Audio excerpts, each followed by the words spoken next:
It may be reminded that KSU Jaintia Hills had strongly opposed the public hearing on the encroachment of Star Cement into areas in and around Brichernot, scheduled to be held on Saturday, 21st November 2020. As a mark of protest, KSU leaders of the district had requested all their members to participate in the demonstration at Brichernot on the same day. However, district authorities had to immediately call off the public hearing as clashes between the public and police had suddenly erupted, resulting in 7 injured police personnel and also some members of the public. Public hearing fair.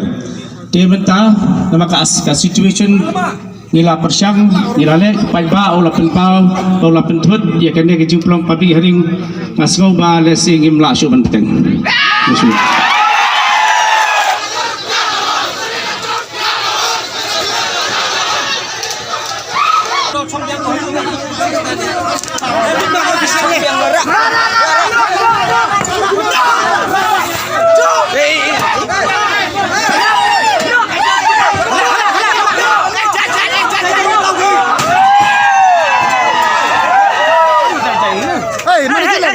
Ini sengaja suara ni public hearing sebab sengaja. Wait. Sabar. Please,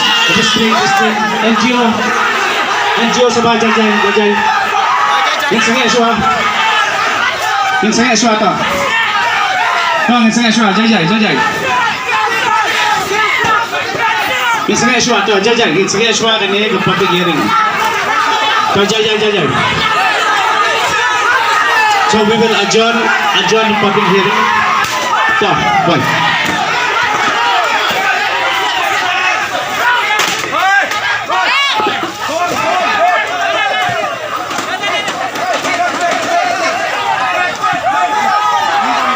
Dia mentah nama ka situation nila persyang nilale paiba o lapen thut dia kena ke jumplong public hearing ngasgo ba lesing imla syu benteng.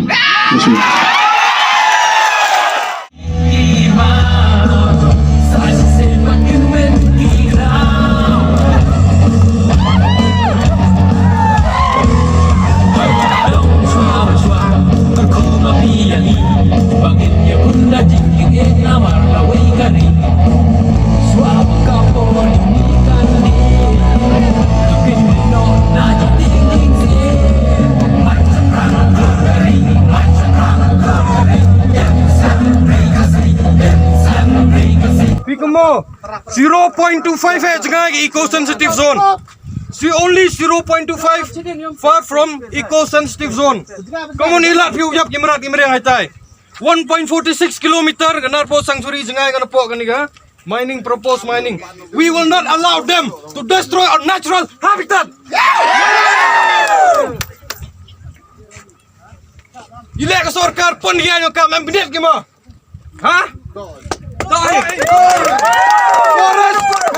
you need to forest department.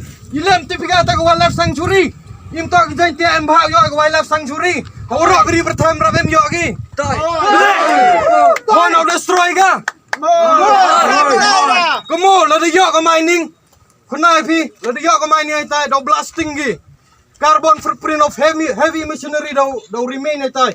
How you getting merat kimreng ai tai? We have the rich flora and fauna in Narpo. We won't let them just go.